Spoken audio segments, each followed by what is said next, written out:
चीन में कानून का खौफ है, इसलिए वहां के प्रधानमंत्री और राष्ट्रपति का फेक वीडियो वायरल नहीं होता। हमारा कानून घटिया है, न्यायिक व्यवस्था सड़ी हुई है, कानून का खौफ नहीं है, इसलिए हमारे प्रधानमंत्री का फेक वीडियो वायरल होता है। सिंगापुर में कानून का खौफ है, फटाफट दंड मिलता है, कठोर दंड मिलता है, इसलिए सिंगापुर के गृहमंत्री का वीडियो कभी वायरल नहीं होता, फेक वीडियो वायरल। हमारा कानून घटिया है, न्यायिक व्यवस्था सड़ी हुई है, मुकदमे 50 साल 40 साल चलते हैं, इसलिए हमारे देश के गृहमंत्री का फेक वीडियो वायरल हो रहा है। अब आप सोचिए, अगर प्रधानमंत्री और गृहमंत्री का फेक वीडियो वायरल हो सकता है, तो हमारी आपकी क्या औकात, आम जनता की क्या औकात। किसी का फेक वीडियो बना के आप वायरल कर दीजिए, उसकी इमेज खराब हो जाएगी, मुकदमा 30 साल 40 साल चलेगा, मुकदमा लड़ते लड़ते परेशान हो जाएगा आदमी। इसलिए मैं बार बार कहता हूं, कानून घटिया है, न्यायिक व्यवस्था सड़ी हुई है, इसको बदलना जरूरी है। अच्छा, आश्चर्य की बात यह कि इस फेक वीडियो पे आरोप प्रत्यारोप तो हो रहा है, लेकिन कोई पुलिस रिफॉर्म की बात नहीं कर रहा है, कोई जुडिशियल रिफॉर्म की बात नहीं कर रहा है, कोई एडमिनिस्ट्रेटिव रिफॉर्म की बात नहीं कर रहा है, कोई जस्टिस विद इन ईयर की बात नहीं कर रहा है। हमारे यहां कानून घटिया है, पुलिस सत्ता की गुलाम है, इसलिए कितने पत्रकारों को जेल हो चुकी है। मनीष कश्यप के ऊपर तो एनएसए भी लग गया था।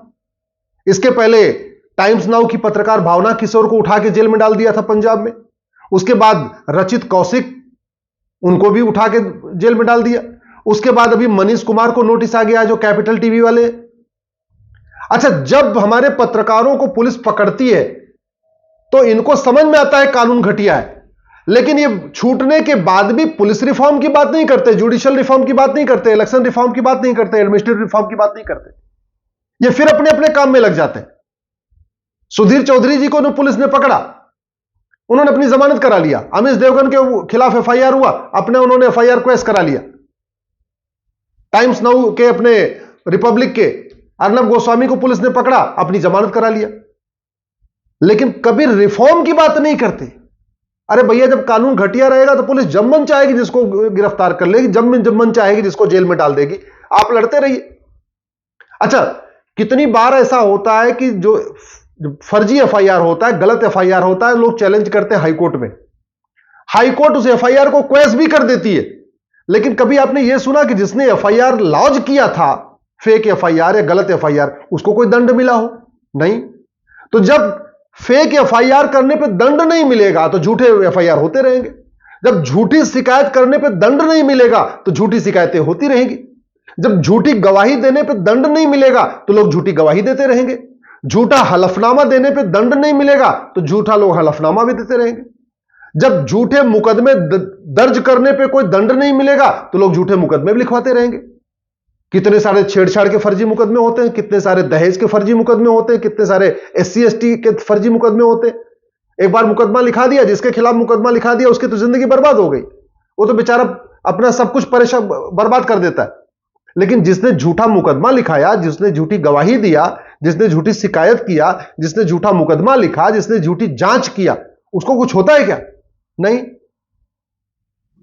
आखिर भारत में जितनी समस्या है, ये चीन में क्यों नहीं है, सिंगापुर में क्यों नहीं है, जापान में क्यों नहीं है? मैं आप लोगों से हाथ जोड़ के निवेदन कर रहा हूं, एक बात अच्छी तरीके से समझ लीजिए, डॉक्टर कितना ही अच्छा हो, अगर दवा घटिया होती है तो बीमारी ठीक नहीं होती है।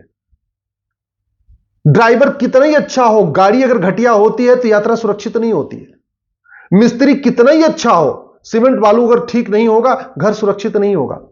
ऐसे शासक कितना ही अच्छा हो, जब तक नियम कानून अच्छा नहीं होगा तब तक शांति नहीं आएगी, अराजकता फैलती रहेगी। भारत में जितनी समस्या है उसका मूल कारण है हमारी गुलामी की पुलिस व्यवस्था, गुलामी की प्रशासनिक व्यवस्था, गुलामी की न्यायिक व्यवस्था। लेकिन आप लोग सब लोग मिलकर इसको बदलने की मांग नहीं करते। आप जस्टिस विद इन ईयर की मांग नहीं कर रहे, आप झूठ के खिलाफ गंभीर अपराध की मांग नहीं कर रहे। एक कानून बना दिया जाए कि झूठ बोलना, झूठी शिकायत करना, झूठा मुकदमा लिखवाना, झूठा एफआईआर करवाना, झूठी गवाही देना, झूठा हलफनामा देना, कुछ भी झूठा करना, 10 से 20 साल की सजा होगी। मैं गारंटी के साथ कहता हूं 50% अपराध अपने आप कम हो जाएंगे। भाई भी अपने भाई के लिए झूठी गवाही नहीं देगा, पिता भी अपने बेटे के लिए झूठी गवाही नहीं देगा। क्यों? क्योंकि उसको रहेगा कि झूठी गवाही दे दूंगा 10 से 20 साल जेल हो जाएंगे। एक बार भारत में नार्को पॉलीग्राफ ब्रेन मैपिंग कानून बन जाए, और भारत के सभी जिलों में एक एक लैब बन जाए नार्को टेस्ट करने के लिए, पॉलीग्राफ ब्रेन मैपिंग करने के लिए। इतना खौफ पैदा हो जाएगा कि लोग झूठ बोलना छोड़ देंगे और आधे मुकदमे अपने आप खत्म हो जाएंगे। आखिर हमारे नेता एसपीजी के प्रोटेक्शन में रहते हैं, क्या एसपीजी वाले सबको गोली मारते हैं क्या? नहीं। तो एसपीजी प्रोटेक्शन किस लिए होता है? नेताओं को डराने के लिए। ये Y category security, Z category security हमारे नेताओं को मिलती है। वो क्या वाई कैटेगरी जो सिक्योरिटी चल रही है, जेड कैटेगरी किसी गोली मारता है क्या? नहीं। तो किस लिए है? सामने वालों को डराने के लिए। बॉर्डर पे हमारे बीएसएफ के लोग खड़े हुए हैं, क्या रोज सबको गोली मार रहे हैं क्या? बॉर्डर पे जो हमारी सेना खड़ी है वो केवल डराने के लिए, भाई अगर गड़बड़ करोगे फिर गोली मार देंगे। हमने राफेल खरीद लिया, बम गिराया किसी के ऊपर? नहीं। तो किस लिए खरीदा? डराने के लिए। हमने अग्नि मिसाइल बनाया, ब्रह्मोस मिसाइल बनाया, किसी के ऊपर चलाया क्या? नहीं। किस लिए बनाया? डराने के लिए। हमने परमाणु बम बना के रख लिया है, चलाया क्या किसी के ऊपर? नहीं। किस लिए बना के रखा हुआ है? डराने के लिए। ऐसे जो कठोर कानून बनाया जाता है, रोज रोज सबको फांसी देने के लिए नहीं होता है, ये डराने के लिए होता है, खौफ पैदा करने के लिए होता है कि भाई ठीक से रहो, अगर बदमाशी उल्टा सीधा किए तुम्हें 6 महीने साल भर के अंदर कठोर दंड मिलेगा। और भारत में तो पहले जस्टिस विद इन वीक था, 1 सप्ताह के अंदर मुकदमों का फैसला होता था।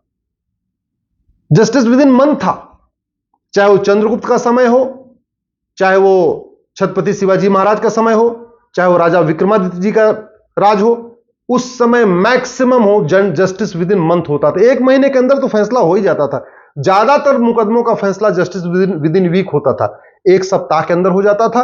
कुछ जो बहुत क्रिटिकल केसेस होते थे उसका केस 2-3 डेट पे चलता था, 2 डेट या 3 डेट पे चलता था, तो जस्टिस विद इन मंथ हो ही जाता था, 1 महीने के अंदर फैसला हो ही जाता था।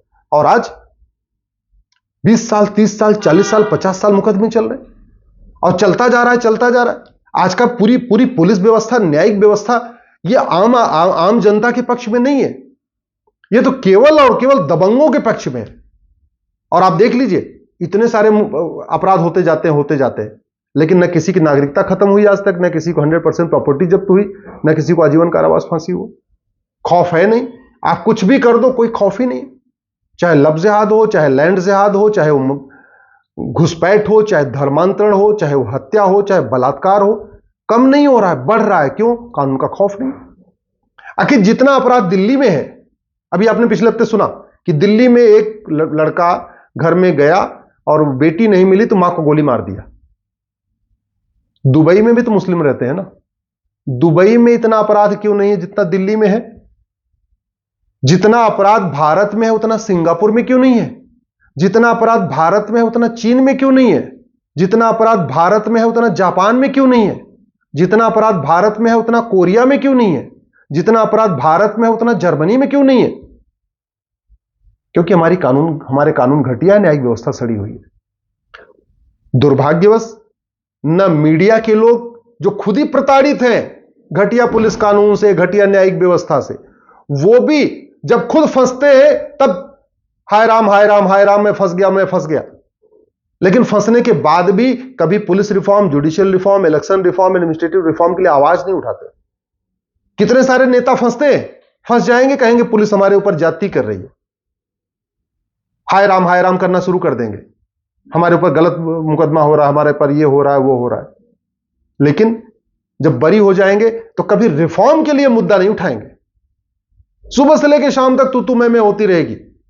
बंगाल में संदेश खाली में मुकदमा नहीं हुआ, खूब उसमें आरोप प्रत्यारोप हुआ, लेकिन किसी ने 1 नेशन 1 पुलिस कोड की मांग नहीं किया, किसी ने पुलिस चार्टर लागू करने की मांग नहीं किया। मैं आप लोगों से निवेदन करता हूं, 1 नेशन 1 पुलिस कोड लागू करने की मांग करिए, 1 नेशन 1 पीनल कोड लागू करने की मांग करिए, 1 नेशन 1 जुडिशियल कोड लागू करने की मांग करिए, 1 नेशन 1 एडमिनिस्ट्रेटिव कोड लागू करने की मांग करिए, नार्को पॉलीग्राफ ब्रेन मैपिंग कानून बनाने की मांग करिए और जस्टिस विद इन ईयर लागू करने की मांग करिए। ये आप इसके करने के लिए आप 5000 फेसबुक फ्रेंड बनाइए, रोज लिखना शुरू करिए। सब लोग लिखते रहेंगे तो एक न एक दिन तो लोगों का, हमारे शीर्ष नेतृत्व का दिल पसीजेगा, हमारे सुप्रीम कोर्ट का दिल पसीजेगा। जब पूरे देश से ये डिमांड उठेगी तो जस्टिस विद इन ईयर होगा, लेकिन केवल हमारे कहने से नहीं होगा। जब आप भी आवाज उठाएंगे, पूरा देश आवाज उठाएगा, तब होगा।